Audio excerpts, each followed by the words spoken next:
এখন আমরা দেখব দাঁত দেখা শেষে এবার আমরা দেখব জিহ্বা। জিহ্বা খুবই গুরুত্বপূর্ণ একটা অঙ্গ। জিহ্বা কিন্তু পেশি নির্মিত, রাইট? জিহ্বা কি নির্মিত? পেশি নির্মিত।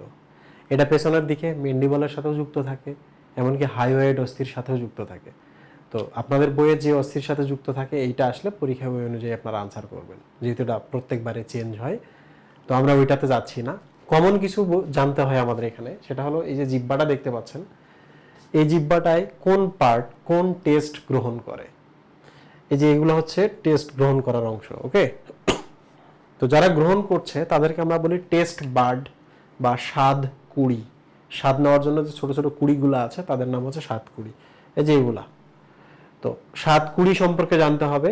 স্বাদ কুড়িগুলো দেখতে ফ্লাস্ক আকৃতি। ফ্লাস্ক আকৃতি আমরা একটু পরে দেখব আকৃতিটা কেন ফ্লাস্ক আকৃতি। আর এই জিনিসগুলো কিন্তু 5 থেকে 10 দিন পর ঘষা মাজা খেয়ে নষ্ট হয়ে যায়, আবার নতুন করে রিপ্লেস হয়। 5 থেকে 10 দিন পর পর এগুলো নষ্ট হয়ে যায়, রিপ্লেস হয়ে যায়, ওকে? সো আমরা দেখি জিহ্বা থেকে কি কি জানি।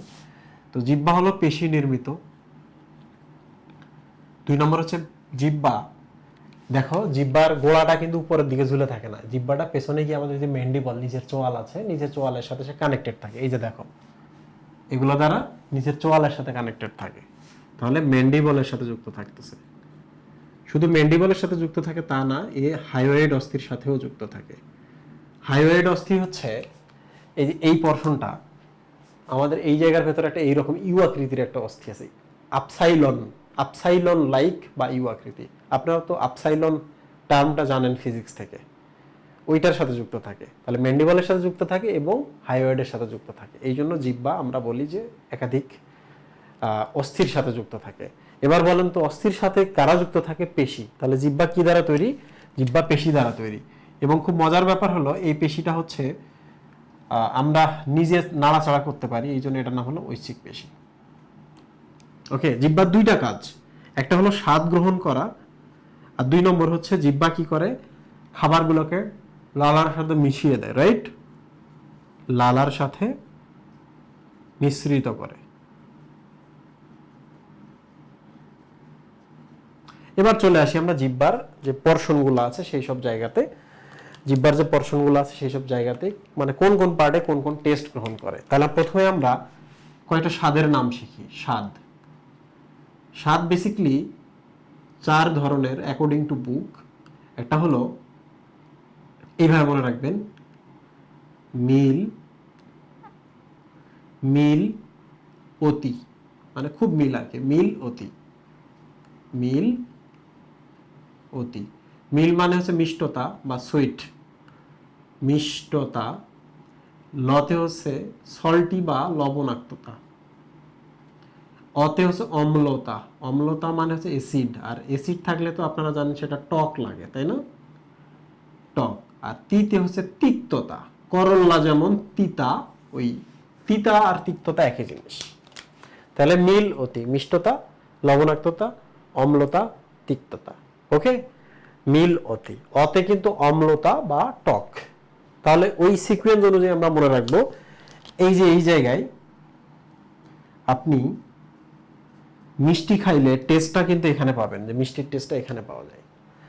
তারপর একটু পেছনে যদি যান, এই জায়গা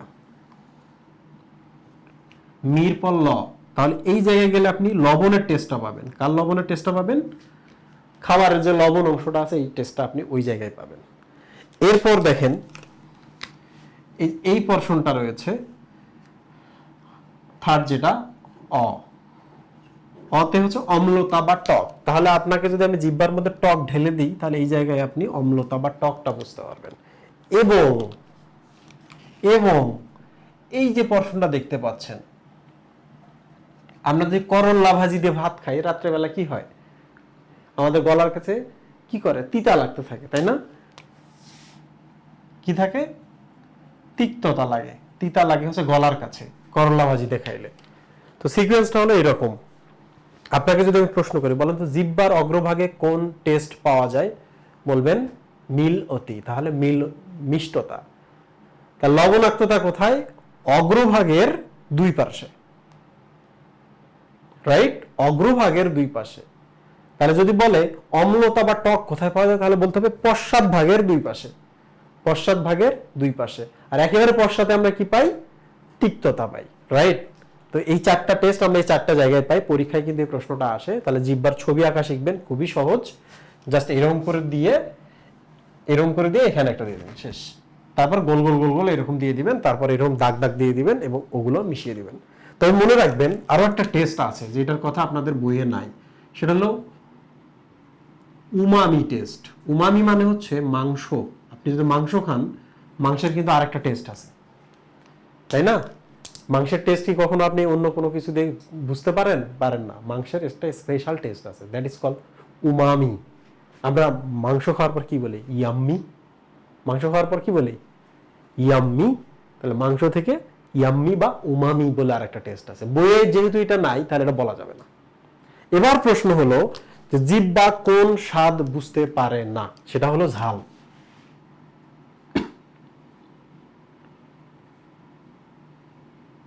কোন স্বাদ বুঝতে পারে না? ঝাল। কারণ ঝালের জন্য যে ক্যাপসায়াসিন আছে বা ঝালের জন্য যে কেমিক্যালটা আছে, মরিচে যেটা আছে, আপনি যদি এখানে দেন, এখানে ঝালটা একটু ফেলেন, মাথার কাছে সাথে সাথে খবর যায় এবং মাথা মনে করে এই জিনিসটা তো আমার ক্ষতি করবে ওই জায়গায়। তো মাথা তখন এটার এগেইনস্টে কি করে? আপনাকে আলাদা একটা ফিলিং দেয়, দ্যাট ইজ কল ঝাল ফিলিং দেয়। একটু খেয়াল করে দেখেন।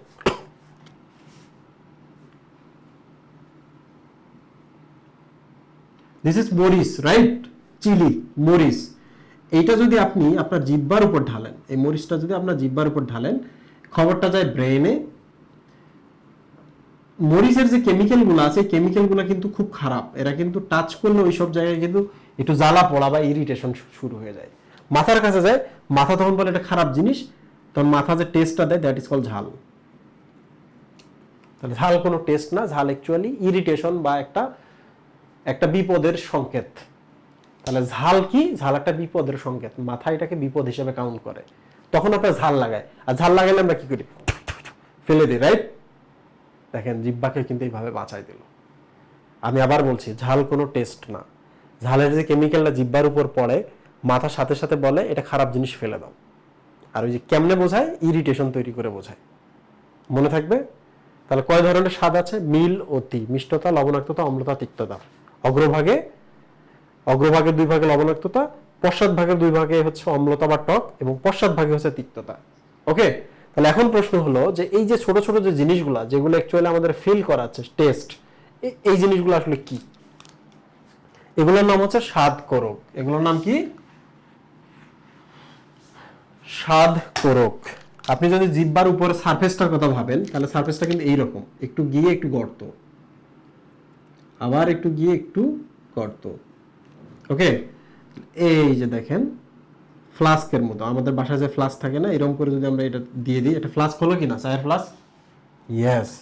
তো এর ভেতরে যদি আপনি যান, তাহলে এরকম কিছু কোষ পাবেন। কিরকম? এইরকম কিছু কোষ পাবেন।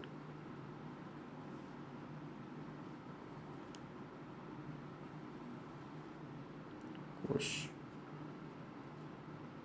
এগুলো হচ্ছে এক ধরনের কোষ।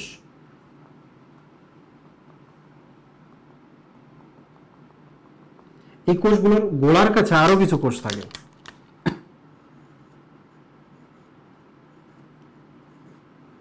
গোড়ার কাছে কিছু কোষ থাকে। তাহলে দেখো তোমরা যে আমরা এখন যে জিনিসটা দেখতেছি, সেগুলো হচ্ছে এই যে এগুলার গঠন কিংবা যে এগুলার গঠন।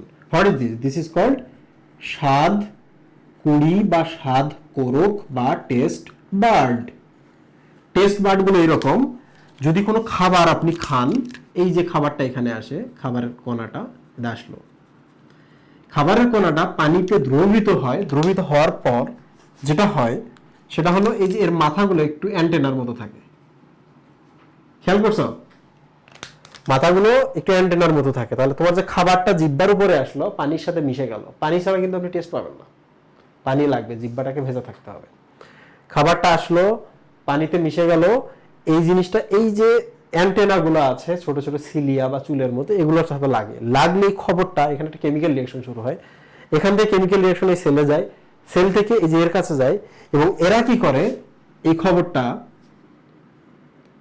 স্নায়ুর মাধ্যমে ব্রেনে পাঠায়। কিসের মাধ্যমে ব্রেনে পাঠায়? স্নায়ুর মাধ্যমে। তো টেস্ট বার্ডগুলো বেসিক্যালি এরকম। আমি আরেকবার বলি কোনটা কি। এইটার নাম আমরা দিতে পারি সিলিয়া, যদিও সিলিয়া না, এটাকে আমরা বলি অ্যান্টেনা বলি। আর এই কোষগুলোর নাম কি? এগুলোর নাম হচ্ছে স্বাদ গ্রহণকারী কোষ।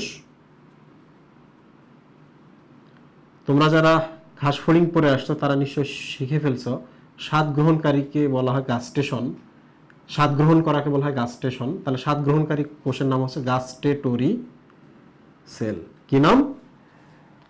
গাস্টেটরি সেল। এই গাস্টেশন শব্দের অর্থ স্বাদ গ্রহণ। তাহলে বলো তো এই কোষগুলো কি স্বাদ গ্রহণ করতেছে না? এই অ্যান্টেনার মাধ্যমে নিয়ে এই গোড়ার কোষগুলোর কাছে পাঠিয়ে দিচ্ছে। তাহলে এই কোষগুলোর নাম কি? এই কোষগুলোর নাম হচ্ছে বেজাল কোষ বা ভিত্তি কোষ। বেজাল বা ভিত্তি কোষ, নাম দেখে বোঝা যাচ্ছে যারা বেজে থাকে, নিচের দিকে থাকে, দেয়ার বেজাল সেল। তাহলে বেজাল সেলগুলো থেকে দেখো স্নায়ু উৎপন্ন হয়েছে। এই যে স্নায়ুটা যাচ্ছে তোমার তোমার ব্রেনে, এটা একটা স্নায়ু। এই স্নায়ুর কি নাম আমরা যথাসময় শিখব। তাহলে প্রিয় স্টুডেন্ট, আমি আপনাদের জিহ্বা পড়িয়েছি, পুরোটা আমি আরেকবার বলছি। জিহ্বা একটা পেশি যেটা আমরা নিজের ইচ্ছায় নাড়াচাড়া করতে পারি, দ্যাট ইজ ঐচ্ছিক পেশি বা ভলান্টারি মাসল।